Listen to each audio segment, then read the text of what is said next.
안녕하세요, 여러분.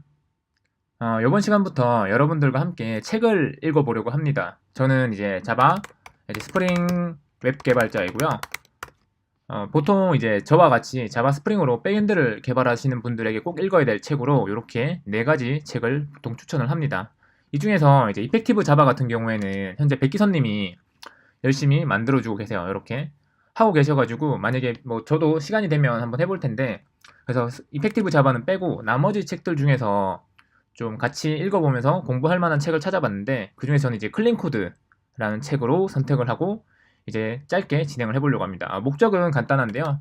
짧게 이제 15분 정도, 10분에서 한 15분 정도로 짧게 이 책의 내용 중 일부분을 요약하고 설명을 드릴 거고요. 여러분들이 출근길 혹은 퇴근길에 짧게 보시면서 책의 전체 내용을 얘기하진 않고 아주 일부분만 설명을 드리려고 합니다. 전체 내용을 하면 사실 저작권 침해죠. 그래서 그렇게는 안 되고 한 챕터의 일부분만 한 30% 정도를 제가 이 유튜브 영상을 통해서 좀 설명을 드리겠습니다. 책 모양은 이렇게 생겼고요. 10점 만점이죠. 이 책을 나중에 필요하신 분들은 꼭 사서 보시고요.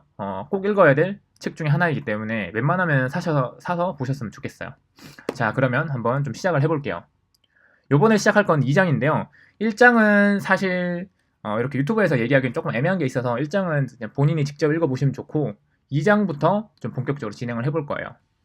2장에는 되게 많은 챕터가 있는데 의도를 분명히 밝혀라, 그릇된 정보를 피하라, 의미있게 구분하라 뭐 등등 굉장히 많은 내용들이 있고, 정리를 하면 총 16가지 내용들이 있습니다. 그래서 요 내용들 중에 제가 딱 일부분들만 조금씩 설명을 드리고, 의도를 분명히 밝혀라인데요. 보시면 뭐 변수나 함수, 그리고 클래스 이름은 다음의 질문에 모두 답해야 한다는 게 있어요. 이게 왜 존재해야 되고 어떻게 사용해야 되는지 이런 것들을 설명할 수 있어야 되는데, 이게 그 메소드나 변수를 보면 바로 이야기할 수 있어야 된다고 합니다. 무슨 말이냐면 이 메소드나 변수, 클래스를 설명하는 데 있어서 주석이 필요하면 안 된다는 거예요. 자, 그럼 한번 예제를 볼게요. 저는 이제 인텔리제인데 인텔리제이가 아닌 클래스 분들도 보시는데 이상이 없으실 거예요. 예를 들어서 이런 게 있어요. 여러분 보시면은 getPlayer라는 메소드가 있죠. 플레이어라고 하는 리스트를 받아서 이게 변수명이 뭘 하는지 모르겠지만 어쨌든 포문을 통해서 뭔가 하나를 반환을 하는 메소드예요. 보시면은 뭔가 max라는 게 있으니까 최대값이란 느낌은 들지만 이게 명확히 무슨 일을 하는지는 사실 잘 몰라요.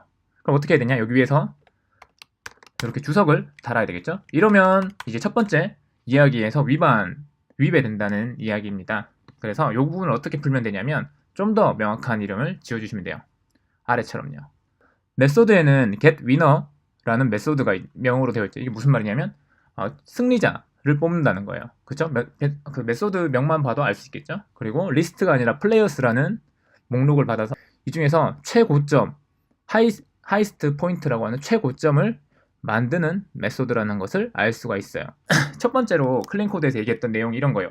의도를 분명히 밝혀라. 그러니까 이게 쉽게 얘기해서 이 메소드가 혹은 이 변수가 무슨 역할을 하는지 아주 명확하게 의도를 드러낼 수 있게 주석이 필요 없는 이름으로 지어라는 의미입니다. 자, 그럼 다음 설명은 의미 있게 구분하라는 거예요. 이게 이제 읽는 사람이 차이를 알도록 이름을 지어라는 건데, 머니 어마운트와 머니는 같은 의미라는 거죠. 사실 보시면은 커스터머 인포나 커스터머도 있죠. 실제로 외부에 프로젝트를 해보시면 인포 혹은 어마운트 혹은 머니 이런 이상한 접두어를 넣는 경우를 꽤 많이 보게 돼요. 전미어죠. 전미어를 넣는 경우를 꽤 많이 보게 되는데 이게 사실 의미가 없다는 거예요. 그럼 실제로 한번 코드를 볼게요.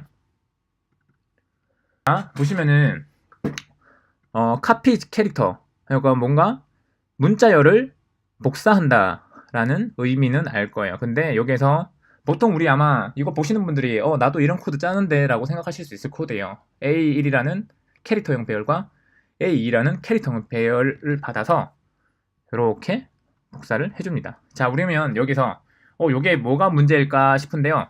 요거의 해결책을 한번 볼게요. 요렇게요. 보이시나요? 메소드명은 제가 중복을 피하려고 만든 거예요. 보시면은 A1과 A2가 소스와 데스티네이션으로 바뀌었어요. 이게 프로그래밍 랭귀지에서 보통 소스는 출발지이고 데스티네이션은 목적지예요. 그러면 이제 이렇게 A1과 A2만 봤을 때는 이게 무슨 역할을 하는지는 메소드 전체를 보지 않고서는 몰랐는데, 현재 요 변수명 소스와 데스티네이션을 보면 그 안에서 무슨 일이 나는지 모르겠지만 어쨌든 출발지와 목적지가 있다. 그러니까 출발지를 가지고 어쨌든 목적지까지 무언가를 하겠다라는 것을 한눈에 알 수가 있다는 거죠. 그래서 보편적으로 우리가 프로그래밍 하면서 사용한 용어들이 있어요. 그게 대표적으로 소스와 데스티네이션이고 그런 이름들이 있기 때문에 좀 더 고민을 해보시고 책에 있는 예제들을 보시면서 이런 무의미한 변수명을 사용하지 않는 것이 좀 더 좋습니다. 자, 그 다음에 이제 4, 5, 6, 7 같은 경우에는 다 공개할 수가 없기 때문에 바로 8번으로 넘어갈게요. 8번 같은 경우는 클래스 이름이에요. 이게 되게 참 잘 나와 있어요. 보시면은 커스터머, 위키페이지, 어카운트 이런 경우에는 아주 적합한 이름이다라는 것을 알 수 있고 그 밑에 매니저나 프로세서, 데이터, 인포 등은 적합하지 않으니까 쓰지 않는 게 좋다라고 얘기를 합니다. 이게 왜 그러냐면 여러분 매니저라는 이름이 굉장히 모호해요. 사실 관리자라는 뜻이잖아요. 그 관리자는 서버의 관리자인지 아니면 카운터의 관리자인지 아니면은 우리 팀의 관리자인지 아니면 우리 회사의 관리자인지 아니면은 굉장히 많은 관리자라는 뜻은 굉장히 많은 곳에 있어요. 뭐 시스템을 관리할 수도 있고요. 뭐 데이터도 마찬가지죠. 무슨 데이터 하는지 어떻게 알아요, 사실. 인포도 마찬가지고 정보라는 뜻이죠.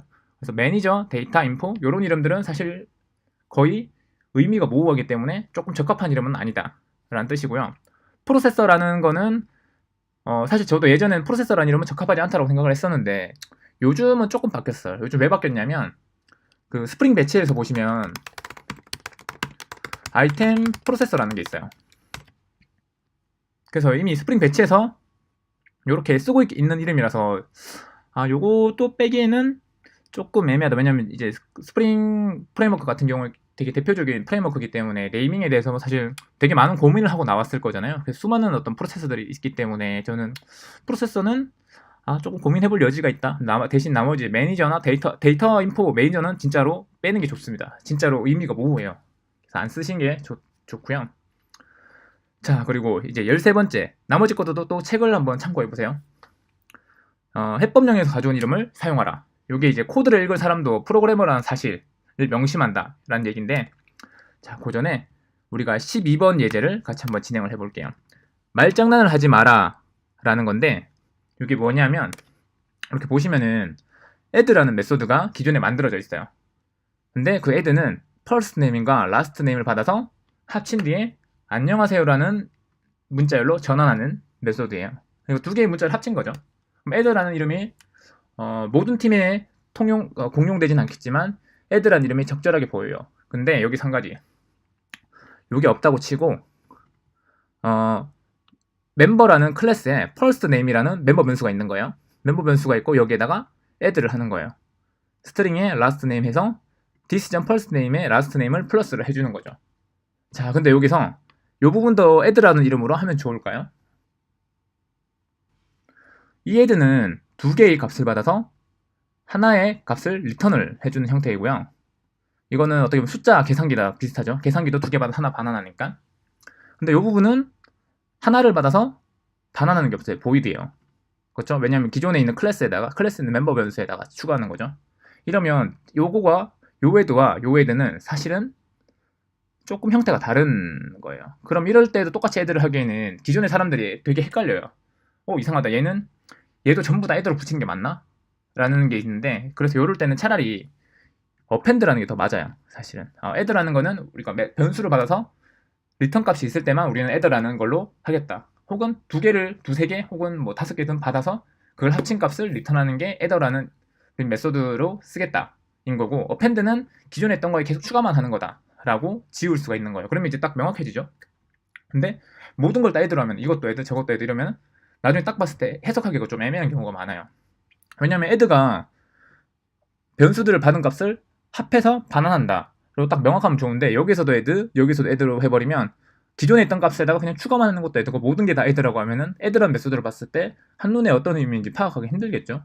그래서 딱 그 메소드 네임은 그 메소드의 역할만 한 가지만 하는 게 딱 좋습니다. 자, 그리고 요 13번, 14번은 이제 최대한 어떤 네이밍에 관련된 거고요. 마지막에 있는 의미 있는 맥락을 추가하라 라는 게 있습니다. 자, 요걸 보시면 요런 내용입니다. 자, 여러분 first name, middle name, middle number죠. first number, middle number, last number라는 세 가지 변수를 받고요. 요거를 합친 거를 프린트합니다. 자, 요 메소드가 정확히 하는 일이 뭘까요? 요것만 보시면은 혹시 무슨 역할을 하는지 혹은 이 세 가지 변수가 무슨 역할을 하는지 아시겠습니까? 이게 좀 파악하기 힘들 거예요. 이게 여러분 요렇게 맥락이라는 게 중요해요. 즉 어떤 맥락 안에서 요 변수가 활동하냐에 따라서 이름이 완전 달라지는 거예요. 주소에서의 펄스 넘버인지 학번에서 이제 펄스 넘버인지 아니면 내 생일의 펄스 넘버인지 이런 거는 요 펄스 넘버, 미들 넘버라는 이 변수명만 가지고는 파악하기 힘들어요. 이걸 어떻게 하냐? 맥락을 만드시면 돼요. 이 맥락이라는 건 바로 이런 클래스를 얘기합니다. 클래스나 혹은 이넘이 될 수도 있어요.